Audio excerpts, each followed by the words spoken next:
agreements were made and signed regarding the demolition of some 8 water reservoirs that Omar Mahmoud's subclan had constructed in Adada and Ariska settlements. In Ariska and Adada, life depends on livestock rearing, and the nomadic communities are in constant search of water and pasture. Because of the conflict, free movement of those animals and people was restricted.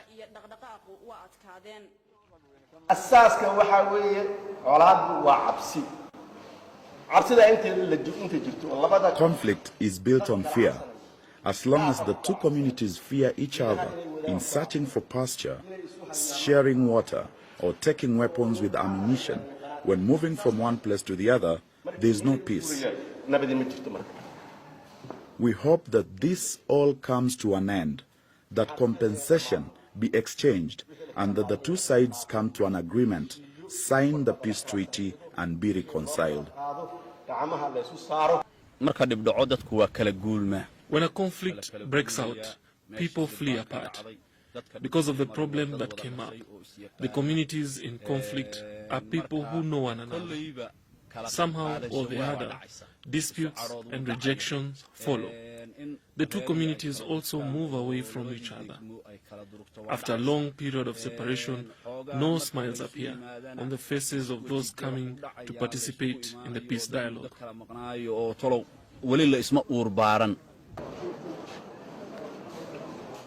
Some of the other resolutions signed at the meeting included the restoration of seized properties, how much and when blood compensation would be paid to the Bahasame subclan for their 8 men who were killed, and also rules on environmental protection and general peace, as well as penalties for the breaches of agreed terms.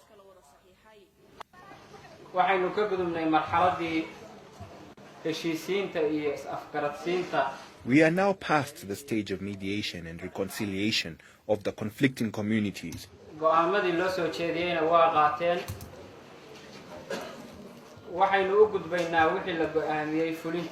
Both sides have accepted the judgment made. We now proceed to the implementation of the agreed terms.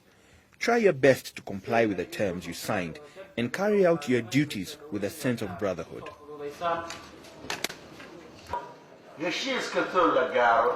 Almost every agreement has flaws which may eventually complicate its fulfillment. For instance, I see no problem with the rest of the agreement, but I wish to recommend to the mediation committee that they specify a date for the payment of blood compensation.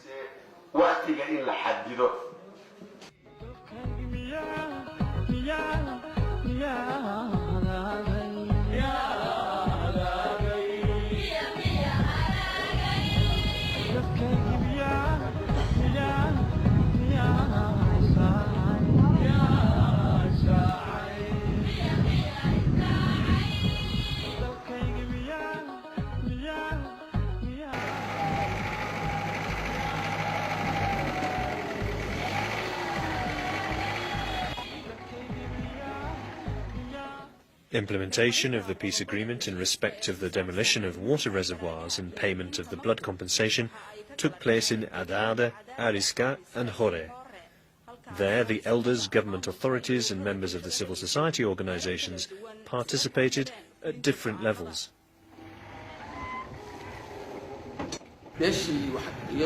In favor of the community sustaining the greater damage, the judgment was to destroy the other side's reservoirs, which had been fully intact. We bulldozed and leveled to the ground huge reservoirs, some with water and some without. That was the biggest challenge, because to the owner it meant losing his wealth from in front of his eyes, whereas for his opponent this was the only solution to the problem.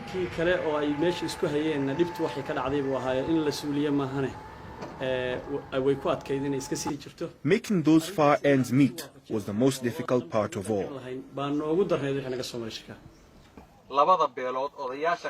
Elders from both sides made a solemn pledge. Any side that purposely relinquishes and deliberately breaches that oath, I believe, shall suffer inevitable infliction. Ever since creation, the land has been shared, and shared it will be now, as water will be shared. Water will be sought from reservoirs on that side, and pasture will be for all.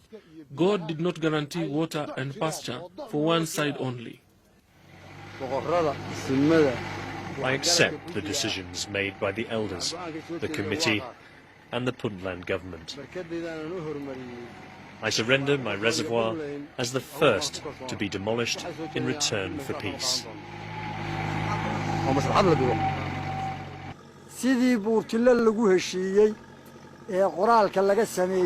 As has been agreed and formally signed in Rotinle, in the presence of the titled elders and Puntland government, the people and the intellectuals from both sides, we fully accept and welcome the agreement.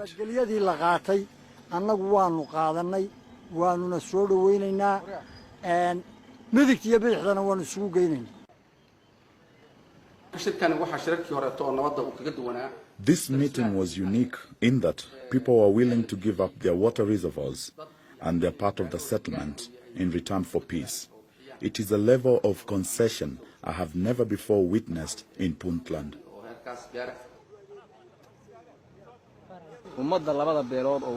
The two communities engaged in the conflict are not strangers to each other. They have been neighbors for centuries. It is not for us to inflict harm on such neighbors. I obey the verdict. The problems in Somalia are mostly caused by territory and grazing lands. Other communities in our neighborhood may be facing even more serious issues. We mourn for those we lost in the conflict and express our condolence to our brothers.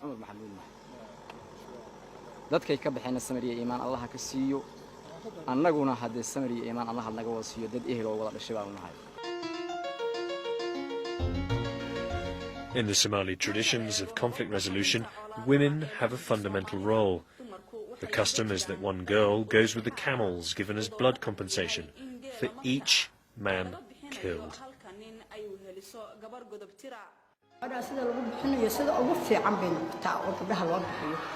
This arrangement is done in the best way of arranging a marriage. The aim is to generate peace between two conflicting families. The bride comes from the family of the perpetrator.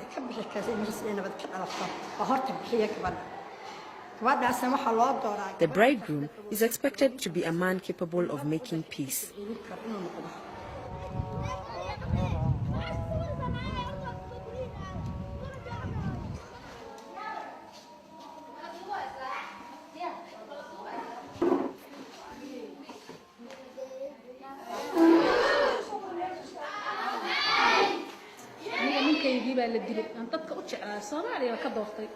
My dear husband, whom I chose from all over Somalia, was killed.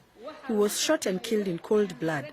A dialogue followed, and an unusual amount of compensation was ruled, including money and camels, together with the bride.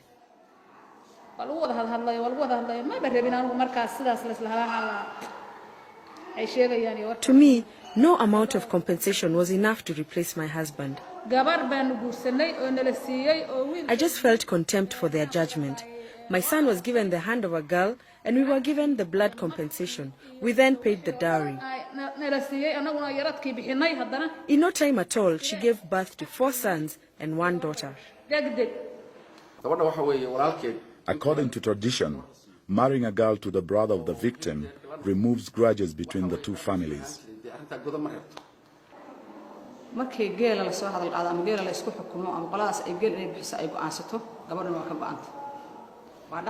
The day one family assents to pay camels, they become obliged to give out a girl too. This is an established tradition. Somalis believe this will extinguish conflict, whether that turns out to be true or not.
From the Dulbahante, up to 5 titled elders attended the meeting. From the other side, there were 7 titled elders who have been leaders during our period of statelessness.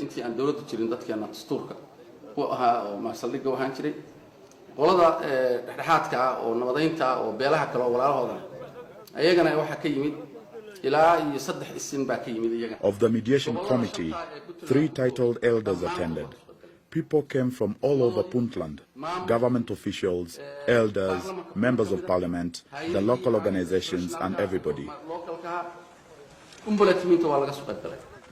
The Puntland government had a central role in the resolution of this conflict. Its contribution stands out as a model of how much it can do to help resolve conflicts among the communities in the region. dawladdu door weyn bay ka qaadatay way kharash garaysay way tagtay gudiyaal bay u dirtay. The role of the government was indispensable in terms of financial support, monitoring, sending peace envoys, and the deployment of forces to contain the conflict.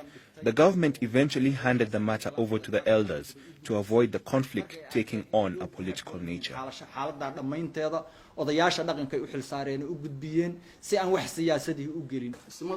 In the history of Puntland, this was the second time that such a huge number of titled elders came together formally to sign an agreement. The first was in 1998 at the establishment of Puntland State.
We concluded this matter in our 2 previous meetings.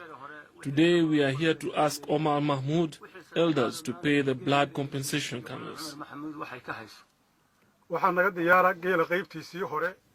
We have here today 470 heads of camels as the initial investment. It's obvious to us that you're not prepared to pay us a blood compensation. With all due respect, we continue to respect the shared obligation of upholding security.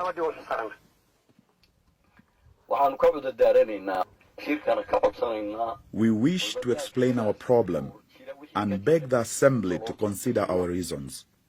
As you can see, this part of the land has some pasture. Unlike here, our area has a serious shortage of water. There are some of us who have not had a drink for a long time. And you know that is true. We are aware that we are overdue in making this payment. By the will of God, we hope that you will forgive us for these circumstances. We give you our word that from now on there will be no delay from our side, and that we shall pay each compensation in time and with a sense of brotherhood. You've gathered us here to mediate us and resolve our disputes, to judge with fairness and convict the wrong side. That Omar Mahmoud is today unable to pay such a small amount of compensation, no one will accept as true. No Hati in this gathering will believe, none of the kings here will believe, and we shall not believe. You should pay us the compensation for the men you killed in full amount. That is what we want, and nothing less. You, members of the mediation committee, were part of this judgment. That is the only way to peace, not by making excuses for having droughts or something like that. We, on our part, have the same circumstances. When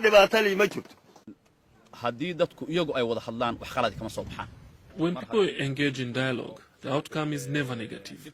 When a conflict erupts, If the problem is well contained and restrained from expanding, and the compensation is exchanged, the people here, in most cases, tend to close the chapter of the conflict as if it never happened.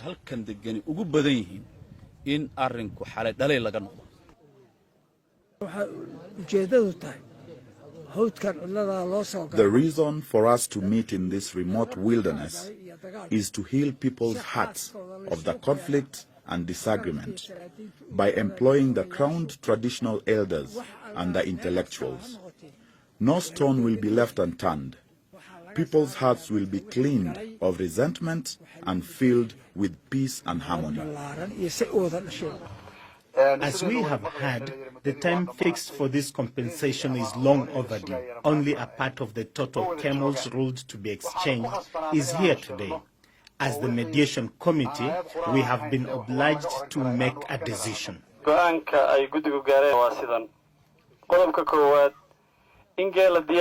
The mediation committee has decided that, firstly, the 470 camels will be exchanged today, and secondly, for the remaining 600 camels, cash payment will be exchanged. We accept the verdict.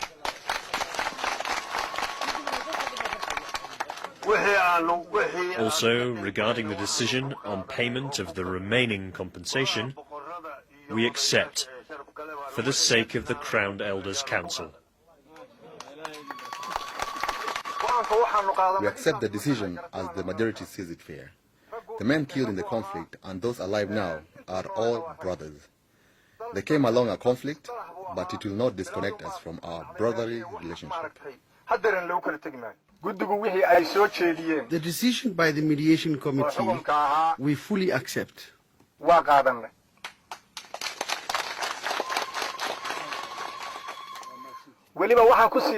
In addition to that, we are willing to make the remaining payment in 10 days instead of 14.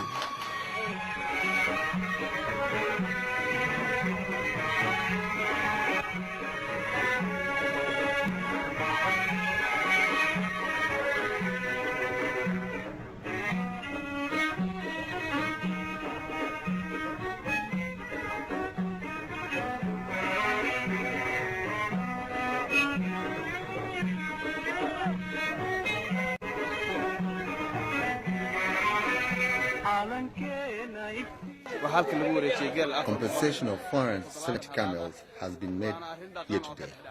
It is a custom that usually takes place under trees.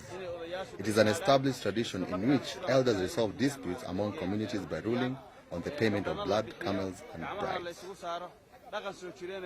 It is a long-standing tradition. I call upon every community to do the same. I say, give and take blood compensation with courage and honor. Issues settled in this way never come up again.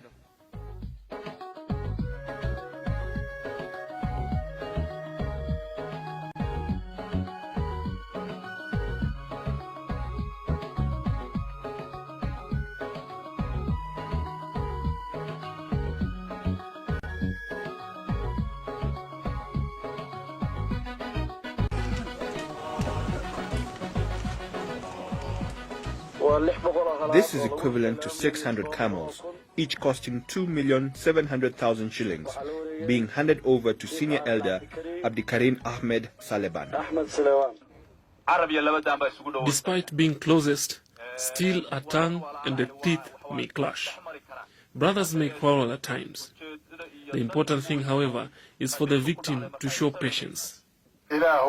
Please God, we beg of you peace and pasture. We beg of you peace and pasture. We beg of you peace and pasture. God, we beg of you forgiveness and good health. We ask you for righteousness, long life, faith and prosperity. May we live and die as good men with true faith. God, we pray to you on earth so that you may grant us our wishes from above.